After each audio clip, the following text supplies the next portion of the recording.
Hello there and welcome to my channel Novice Modelling in the Midlife Crisis. Today we're going to be doing a what's in the box kit review on my Italeri kit number 1335 in the 1/72 scale Stirling Mark 1, which as per the video title suggests I picked up in a charity shop for £9.99. It actually had the original label on it for £34.99, so obviously the charity shop were aware of kind of the value of it, but obviously picking these things up at charity shops can be a little bit hit and miss.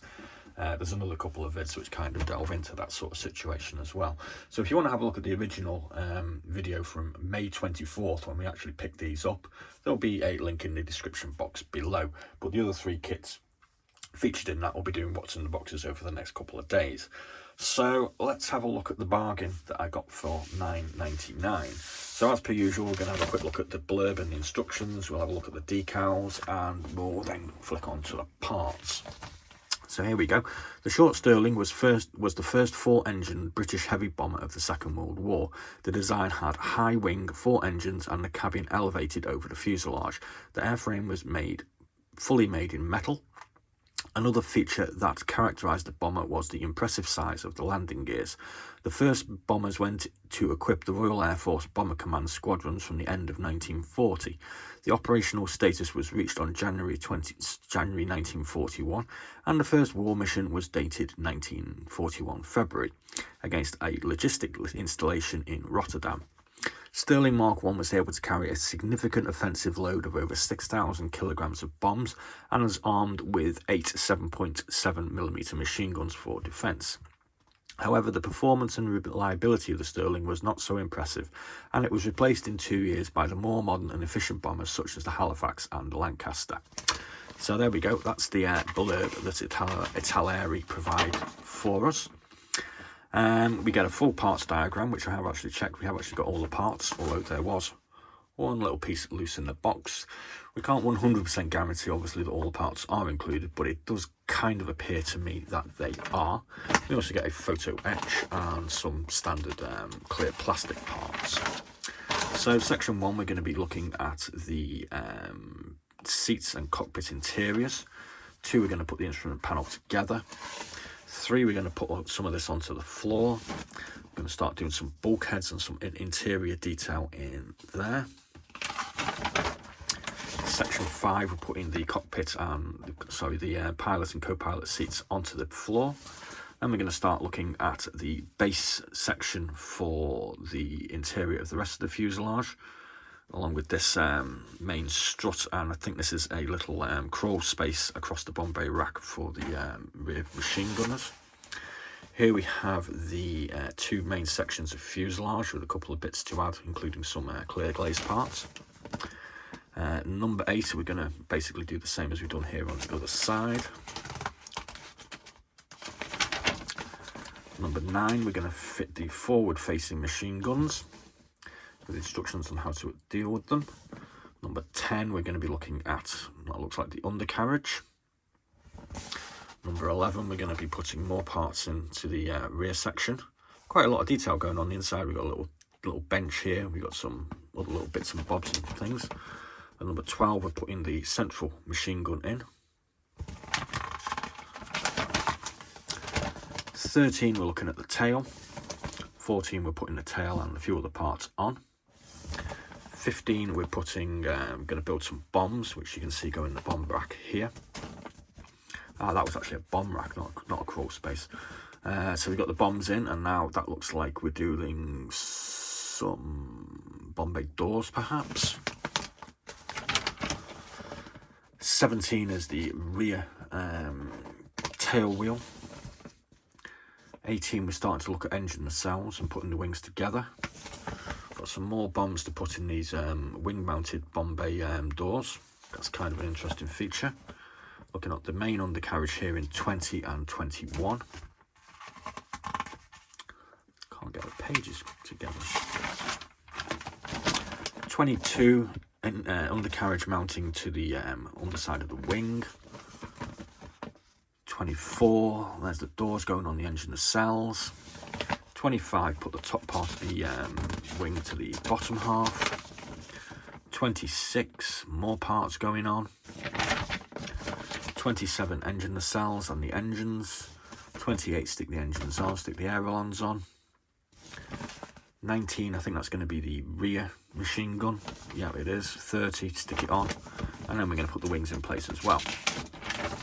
And we end up with a load of colouring diagrams. So this one here is Mark 1, number 15 Squadron, RAF Whiten, Cambridgeshire. This one is number 15 Squadron, RAF Mildenhall, Suffolk, 1941. Number 7 Squadron, RAF Oakington, Cambridgeshire. And that's an alternate for Oakington, Cambridgeshire as well. So we get a few different decal options to actually play around with. And we actually get this one as well, Whiten. And we get this one here, which is kind of interesting. Number 7 Squadron, Stirling, captured by Luftwaffe personnel after a crash landing near Gilles Ryan, Netherlands on 16th of August 1942, which is obviously done in yellow undersides for test purposes, and it's had some German crosses put on as well. So that's kind of an interesting option that we're not going to be able to play with probably, for reasons you'll see now. The decals are kind of okay, but some of them have suffered from a bit of damage, like one of these German crosses. The KKs here, some of these unit insignias have shifted, and this here as well, but 90% of them are going to be fine, I think. We also get a photo etch piece for some interesting sections. Now onto the price of this and the history. This particular kit was originally released by Italeri around about 2015. And like I said, I paid £9.99 for it, and I immediately knew it was a good price because it said £34.99, and I knew something like this was easily going to be 30-40 quid. On eBay, it's not, I don't think this is currently in production. It's been replaced by an alternate version by Italeri, but on eBay they currently go for around about 40 to 45. That's the average. I'm sure you can pick these up bargain wise for sort of 20 quid if you're kind of lucky, but that's the sort of standard buy it now price on them. So now let's have a look at the parts. There was no bag on them when I got them. I haven't actually bothered putting them in a bag. Doesn't really seem to be any damage. So the first section we've got here is mainly focusing on wings, and as you can see, we've got a whole load of panel lines and detail access points, whole load of nice rivet marks on these as well. So that looks like a really nice looking kit. Got a lot of detail on the ailerons, and in here you can see the wing mounted Bombay racks as well. So that, I think you'll agree, is probably going to go together quite nicely. We get another wing sprue with some additional parts on it. I'm not going to try and identify these, but this is see the little doors on the back there for one of the rear of one of the machine gun turrets. Not too sure what these parts are though, or those. Here we go with the fuselage, which is quite big. Again, high attention to detail, loads of rivet marks. I'm not too sure whether they're quite accurate to scale, but it looks pretty damn good to me.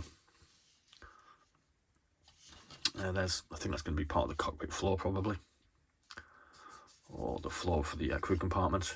That's the actual cockpit floor there. Again, loads and loads of detail. Nothing, loads of things that could be left plain, including the grating on the steps, has all been picked out.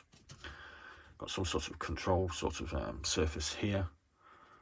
Got the bulkhead between the cockpit. Whole load of detail and gauges on this piece, or little wheels or whatever. Lots of detail on the pilot station at the front with the pedals attached. Loads of mechanical sort of stuff, probably for the flight engineer or whatever, possible radio. It's even got a sort of curtain here, which I'm imagining goes over the bulkhead. Lots of nice detail on that. Got a couple of 7.7mm machine guns here. Moving down to the floor on the interior, ribbed, nice attention to detail. I mean, something like that could just be plain, because let's face it, you're never going to see the damn thing. But they've bothered to put some attention on there, which is pretty cool. Don't know what that bit is. And then we get the other side of the fuselage. Mark III, can't see any flash or any imperfections on any of the parts. Nice one, Italeri, looks good. So now we've got two sections that are identical. 2 sprues are identical. This is going to be the wing, the rear of the tail. These are looking like engine nacelles that need these crosses forcing out.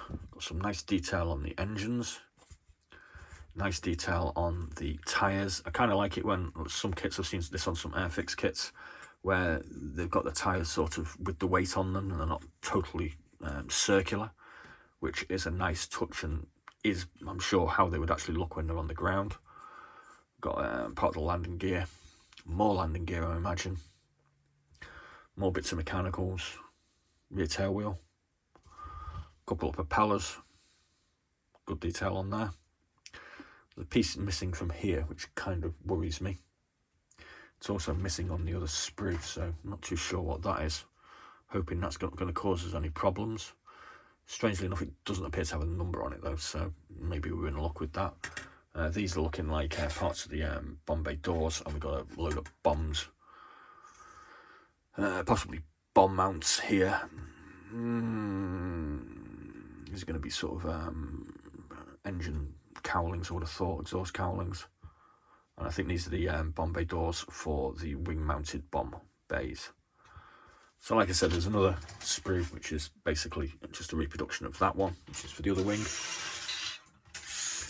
Moving on to this section, we have the clear glaze section.